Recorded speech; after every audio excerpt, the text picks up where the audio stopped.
បាទសួស្តីបងប្អូនទាំងអស់គ្នាវិលត្រឡប់មកកាន់ channel ថ្មីរបស់ខ្ញុំបាទសាជាថ្មី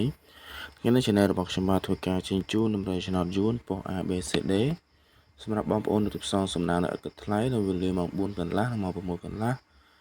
បាទនៅថ្ងៃទី 28 ខែ 4 ឆ្នាំ 2025 នេះបាទសម្រាប់បងប្អូនដែលមិនទាន់បានជួយចែក like ក៏ដូចជា subscribe នៅ channel របស់ខ្ញុំបាទសូមធ្វើការជួយចុចនៅមួយផងដោយដាក់សញ្ញាកណ្ដឹងដើម្បីទទួលបានតម្រូវឆ្នោតពីខាងខ្ញុំបាទជារៀងរាល់ថ្ងៃបាទ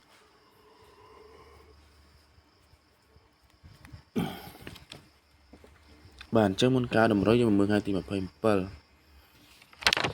យើងចូលលេខបុក57ចំចូល3លេខគុណតរ៉ប់បាទខ្ញុំមក376បាទយើងចូល736បាទអញ្ចឹងយើងចូលបានលេខបុក2គ្រាប់ដែរណាបងប្អូនបាទ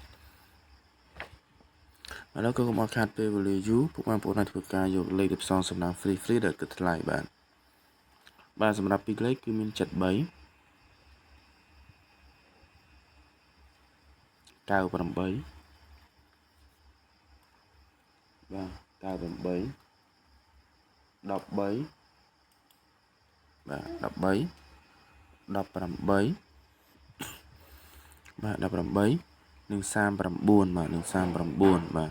ខ្ញុំបញ្ជាក់ជូនសារទៀតមាន73 98 13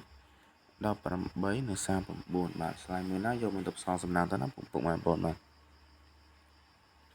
បាទចំណាយអូសខ្ញុំធ្វើការអូសនៅខ្ទង់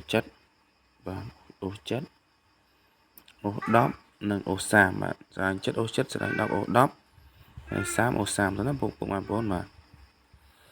បាទចូលដល់3លេខបាទសម្រាប់3លេខវិញគឺមាន713បាទ713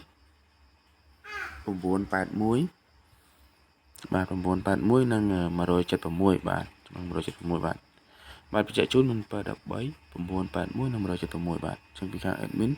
ក៏មានតែប៉ុណ្ណឹងដែរចែកជូនពុកម៉ែបងប្អូនទាំងអស់គ្នាហើយក៏សូមអរគុណសូមជម្រាបលា